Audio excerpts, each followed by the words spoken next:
justru sekaligus menjadi ancaman yang besar bagi kita, karena perusahaan lain atau perbankan lain akan memiliki nasabah berpotensi besar itu, saudara-saudara sekalian.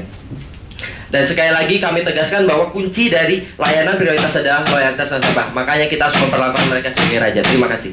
Baik, kontra 2 dimulai dari sekarang. Ya oke, terima kasih. Di sini tentunya satu sama lain ingin mendapatkan untung, bukan? Karena itulah mengapa kita tidak ingin menjadikan yang namanya pelanggan adalah raja. Ketika kita hanya menjadikan mereka sebagai raja dan sedangkan kita hanyalah budak, maka yang untung hanya satu saja. Bagaimana mereka akan merasa sangat puas, sedangkan dari sisi penguasa mungkin akan sangat tersiksa karena permintaan mereka yang sangat tinggi didukung dengan edukasi. Justru karena edukasi yang tinggi itulah yang bisa menyebabkan adanya tendensi ketika mereka meminta sebuah permintaan yang sangat berlebihan, karena mereka tahu mereka berkontribusi sangat banyak.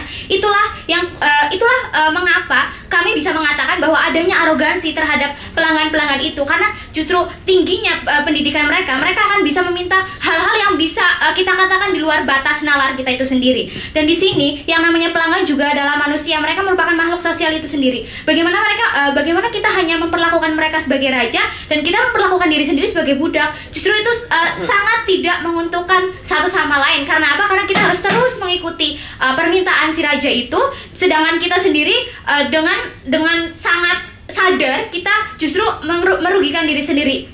Dan di sini ketika memperlakukan konsumen sebagai raja itulah dimana tidak ada yang namanya interaksi ataupun kedekatan dengan yang namanya pemasar dan juga konsumen itu sendiri. Dan di sini mengapa tidak bisa kita memperlakukan pelanggan sebagai raja ketika loyalitas itu sendiri akan sangat tidak permanen. Karena apa? Karena dengan sedikit sekali kesalahan maka mereka akan dengan mudahnya pergi, sedangkan edukasi mereka yang sangat tinggi itulah mengapa tidak kita pergunakan atau kita manfaatkan sebagai bahan evaluasi ataupun kritik dan saran itu, tetapi tidak dengan menjadikan mereka sebagai raja. Bagaimana mereka memperlakukan kita dan juga kita memperlakukan mereka haruslah seimbang. Karena di sini tujuan perusahaan mau jasa ataupun manufaktur itu sendiri pasti ingin mendapatkan yang namanya profit, dan profit ini sendiri tidak hanya dalam bentuk material, dan bagaimana mereka juga dekat dengan konsumen. Terima kasih.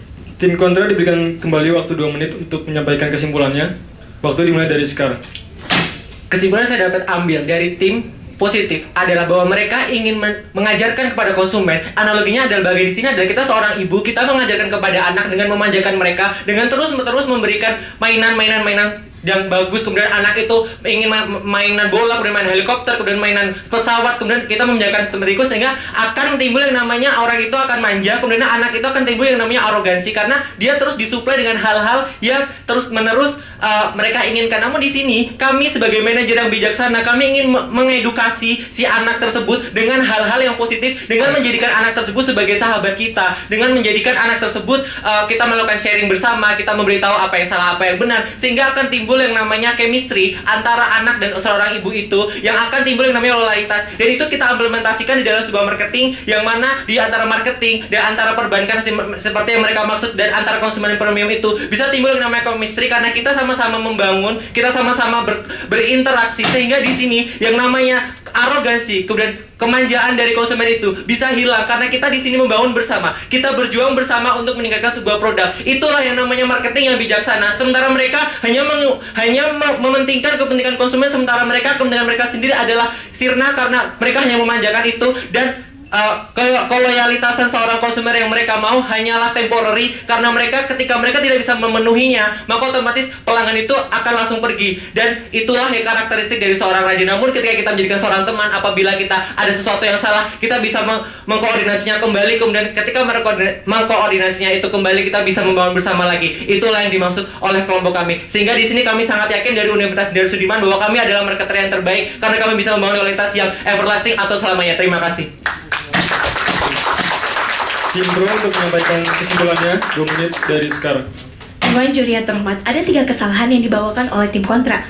Pertama, mereka menganalogikan tentang anak yang manja. Oke, kita ikutin jalan mereka dengan analogi tersebut. Anak yang manja, mungkin anak yang masih kecil belum tahu apa-apa. Jika mereka ingin meminta sesuatu, orang tua akan memberikan. Tapi apabila anak itu berprestasi, anak itu memberi kebanggaan kepada orang tua, layakkah orang tua untuk memberikan hadiah? Tentu. Layakkah orang tua untuk memberikan apa yang mereka inginkan selama ini? Tentu, karena mereka sudah memberikan kebanggaan kepada sang orang tua. Jadi, analogi mereka yang mereka bangun jelas salah Dewan Juri yang terhormat dan para hadirin sekalian.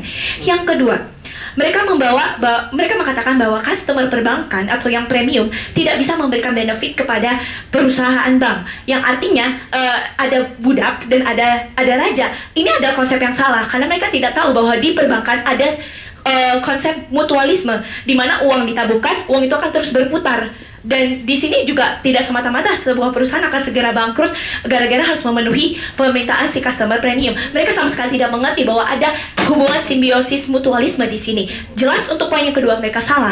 Yang ketiga, mereka membawa contoh jarum black. Jarum black itu iya cocok buat segmentasinya, kita mau menjadikan segala konsumennya sebagai teman, sebagai sahabat, karena di dalam jarum black tidak ada segmentasi.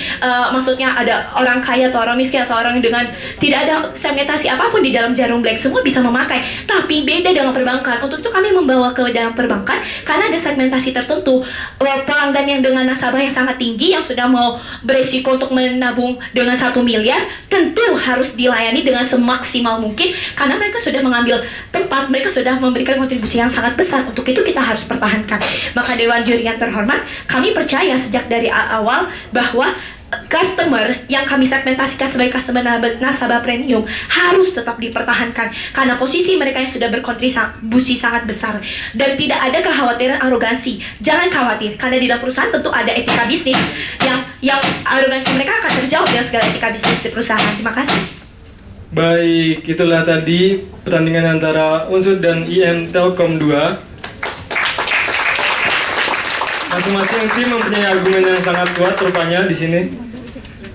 Lalu untuk sebelum nanti kedua tim kembali ke tempatnya masing-masing, boleh salaman untuk kedua tim dan dengan juri juga nanti. Baik, dipersilakan.